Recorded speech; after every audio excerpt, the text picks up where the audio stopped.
এই ভিডিওটা যারা প্রবাসী তারাই দেখবেন, অন্য কেউ দেখবেন না। পৃথিবীর সকল প্রবাসী ভাইদেরকে অনুরোধ করতেছি, আপনারা আমাকে 2 মিনিট সময় দেন, ভিডিওটা দেখেন। দেখলে আপনারা আপনাদের সাথে ভিডিওটা মিলে কিনা সেটা আপনারা বুঝতে পারবেন। পুরো ভিডিওটা দেখতে থাকুন। এই ভাই কি বলে?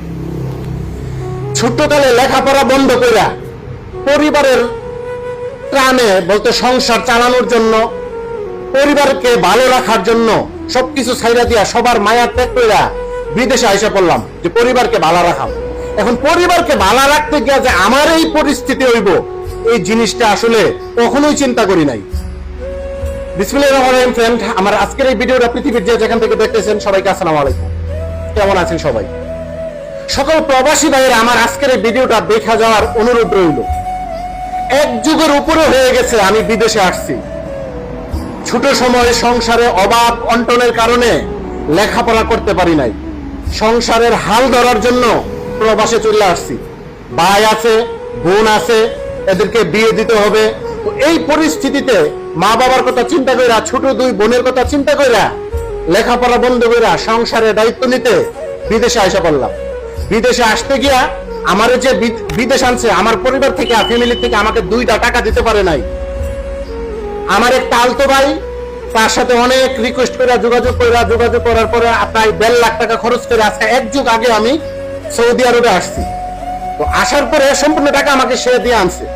আমি খায়া না খায়া কাজ কইরা সারা দিন রাত কাজ কইরা আইসা আমি তার প্রথম 1.5 লাখ টাকা তাকে সুদ করছি, বলতে তার টাকা তাকে রিটার্ন করছি। এরপর থেকে সংসারের মধ্যে টাকা দেওয়া শুরু হইল। প্রতি মাস শেষে যেদিন বেতনটা পাইলাম, বেতনটা পাওয়ার 2 দিন 4 দিন আগে ওই সংসারের মধ্যে অভাব, এই সমস্যা এই পরিস্থিতি, এই করতে হইব, চাল কিনতে হইব, ডাল কিনতে হইব, ডাক্তারের কাছে যাইতে হইব, এরকম নানান বাহানা দেখা বেতন পাওয়ার 2-3 দিন আগে হই। তো বেতন যত টাকা পাই আংশিক সামান্য কিছু, যাতে আমি 10 দিন চলতে পারি, 15 দিন চলতে পারি, ওই টাকাটা আমার কাছে রাইখা বাকি টাকাটা আমি আমার ফ্যামিলিতে পাঠাই দিতাম।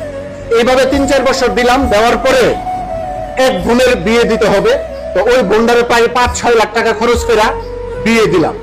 বিয়ে দেওয়ার পরে তো চিন্তা করলাম, একদিন আমি আমার পরিবারের ফ্যামিলিতে বলতেছি যে আমার তো দেশে আসার সময় হয়েছে, প্রায় 6-7 বছর হয়ে গেছে আসছি, আমি দেশে আসি। তখন আমার ফ্যামিলি থেকে আমাকে বলা হয়, তুই দেশে এসে কি করবি, তোর যে ছোট বোন আরেকটা রয়েছে বিয়ের বাকি। তখন চিন্তা করলাম যে মার পেটের আপন বোন, নিশ্চয়ই সত্যি কথা। তখন ওই বোনটারে আবার বিয়ে দিলাম প্রায় 7-8 লাখ টাকা খরচ করে। এরপরে যখন প্রায় এভাবে আরো 2 বছর গেছে, প্রায় 8-9 বছর হওয়ার পরে বাড়ির জামু বলতেছি, তখন আমার ফ্যামিলি থেকে আমাকে বলা হইতেছে, বাড়িতে এসে থাকাম কই, কি করাম কই, একটা দি ঘর নাই, আশেপাশের মানুষের বিল্ডিং উড়াই লাইছে, আমাদের বিল্ডিং নাই। শেষ পর্যন্ত একটা বিল্ডিং করলাম 3টা রুম দিয়া, অনেক টাকা, প্রায় 15-16 লাখ টাকা খরচ করে বিল্ডিং করলাম। তো করতে গিয়া ওই বিল্ডিংটা করতে গিয়ে আমার প্রায় 1 যুগ শেষ হয়ে গেছে বিদেশে। তারপরে আমার বলে, আমি যখন বলি যে আমি দেশে আসতে চাচ্ছি, তারপরে আমার পরিবার থেকে বলা হয় যে দেশে এসে কি করবি, তোর ক্যাশ টাকা নাই, 2-4 লাখ টাকা ক্যাশ করে তারপরে আ। তো এগুলা শুনে আমার আর ভালো লাগে না, কারণ 1 যুগ পার হয়ে গেছে বিদেশে। শেষ পর্যন্ত পরিবারের ফ্যামিলির কারুরে না জানাইয়া হঠাৎ করে টিকিট নিয়ে বাংলাদেশে চলে গেছি। বাংলাদেশে গিয়া তো পড়ছি ভাই আরেকটা বিপদে বলতে কি, যেই মাসে আমি দেশে গেছি আর আগের মাসে আমি বাড়িতে টাকা পাঠাইছি, মানে বিমান ভাড়ার টাকাটা ছাড়া আংশিক হয়তো 10-15 দিন দেশে চলতে পারাম, ওই টাকাটা ছাড়া আমার হাতে আর কোনো টাকা ছিল না। দেশে গেছি, ভাই থাকে একদিকে, মা থাকে একদিকে, বাপ থাকে একদিকে, কারণ কারোর জন্য কোনো কিছু নিতে পারি নাই। এত কিছু যে সংসারের জন্য করলাম, এগুলা গেল আমার ফাও, মানে এগুলা সব ব্যর্থ, কোনো নাই। আমার কাছে এমন আমার ফিল হয়েছে, আমার কাছে এমন একটা মনে হয়েছে যে আমার পরিবারের মধ্যে সবচেয়ে অবহেলিত ব্যক্তিটা যদি কেউ থাকে তাহলে সেটা হচ্ছে আমি। কারণ বিদেশ থেকে গেলে একটা মানুষের কত আদর যত্ন করে পরিবারের মানুষ, আর আমার হুজ্জা বা পেটে খিদা লাগলে বলতে হয় যে আমার খানা খাই, আমার পেটটা অনেক খিদা, তারপরে বাদ দেয়।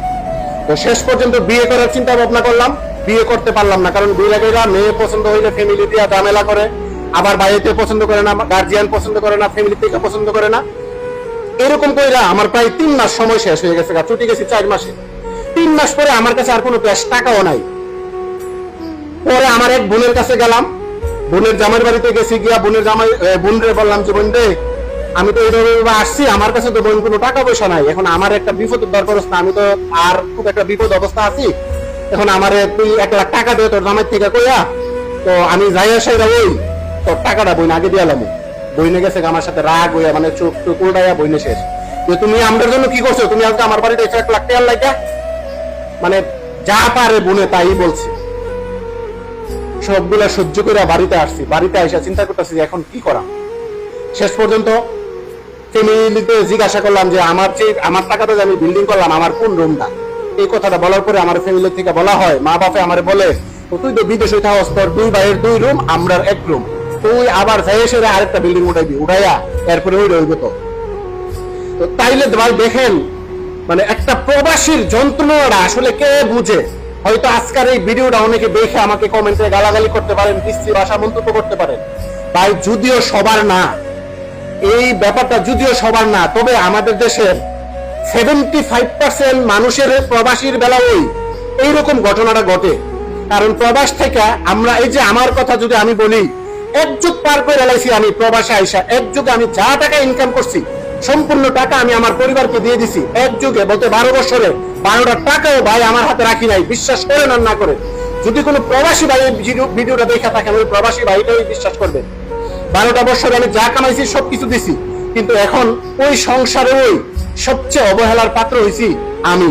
দেশে গেলাম এত বছর পরে, 2 বোন বিয়ে দিয়া, বাড়িতে ঘর কইরা সবকিছু করে গেলাম, শেষ পর্যন্ত বিয়ে না করে ওই আমার দেশের থেকে আসা লাগলো। এবং দেশের থেকে আসার আগে শুনতে হইলো যে এই বিল্ডিংটা দিলাম, ওই বিল্ডিং এর দাবি আমি করতে পারবো না, আমার 2 ভাই আর আমার মা বাপ নিবো 1 রুম।